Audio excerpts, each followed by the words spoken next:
Liverpool on Merseyside has grown through the centuries into one of the greatest seaports of the world. Factories and warehouses, towering buildings and blocks of offices throb with the vast commerce of the sea, and the daily lives of countless workers are governed by the intricate details connected with commerce and shipping. Here in this great city, world-famous organizations direct the ceaseless flow of import and export trade, the never-failing blood of our island home. Great houses of traditional and historic interest and of world-famed reputation control the greatest maritime industry of all time, our merchant service. Their office windows look down on the wide estuary of the Mersey, and everywhere is the salty tang of the sea and the clamour and bustle of ocean-going traffic.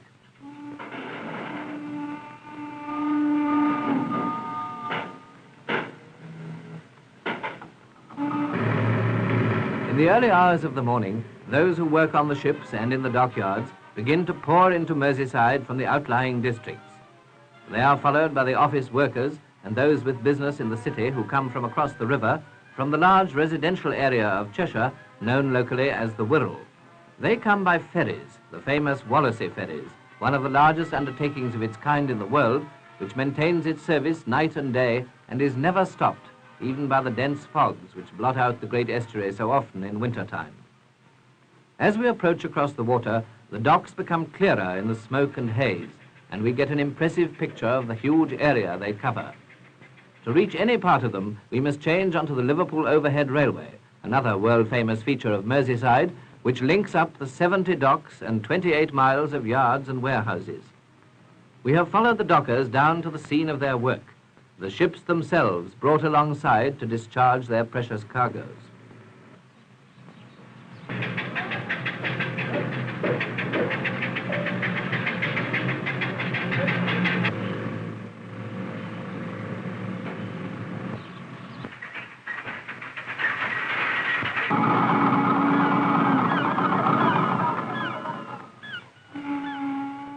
The more urgent and valuable goods are hoisted from the holds and dropped direct onto the waiting rail trucks.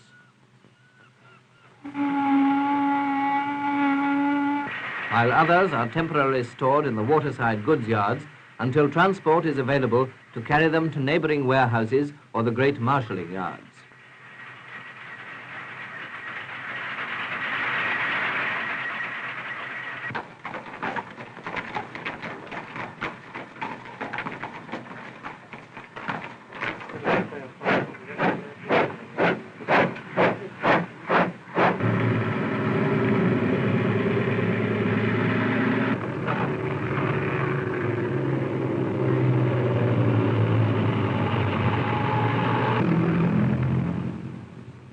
Day in, day out, the endless flood of crates and packages passes from ship to shore, foodstuffs essential to our needs.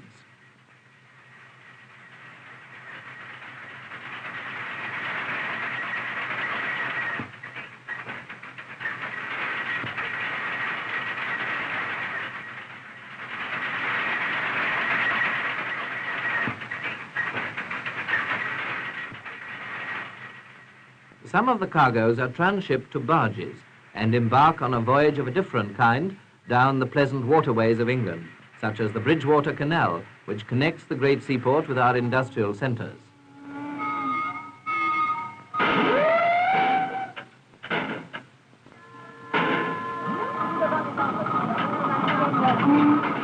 Like many great things, the Mersey has a humble origin, in fact several origins, and away up into the wild hills of Derbyshire we must go to search for the beginning of one of them, the River Goyt. 1,600 feet up we find this insignificant trickle dribbling down over the peaty moorland ravine, alone and unheeded, its waters ice cold even in spring. As it flows down from the desolate heights, it grows in size and strength until at Stockport it can no longer be crossed contemptuously in a single stride, and man must build in obedience to its winding course.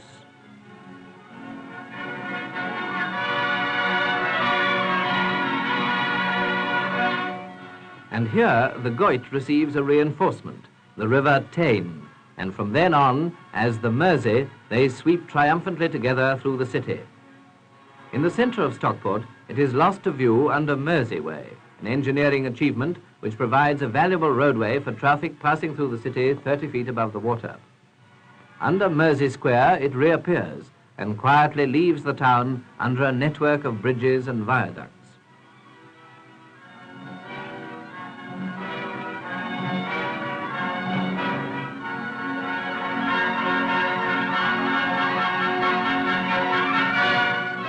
Further on, the Mersey flows towards the Manchester Ship Canal and eventually merges into it. By now it assumes an imposing aspect, and an indication of its greatness to come is easier to visualize. For some distance, the waters of canal and river blend to form a waterway along which oil tankers of this size can pass direct to Manchester, there to deliver their valuable load.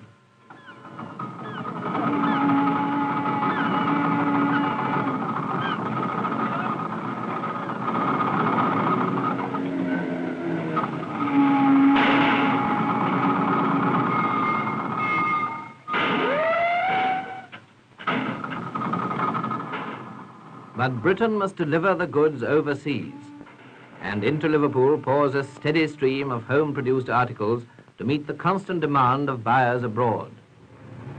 They come from all parts of the country. To cross the Mersey from the south, the road traffic may use the great Mersey Tunnel, which relieves the congestion on the Wallasey cargo ferries.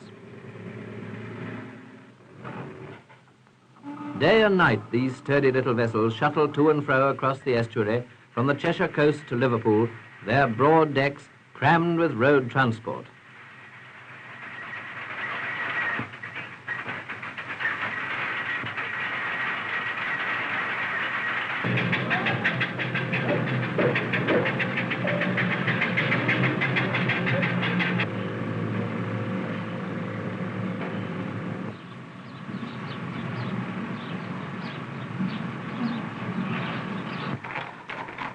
Down to the waterside they come, to be loaded into the holds of the waiting ships.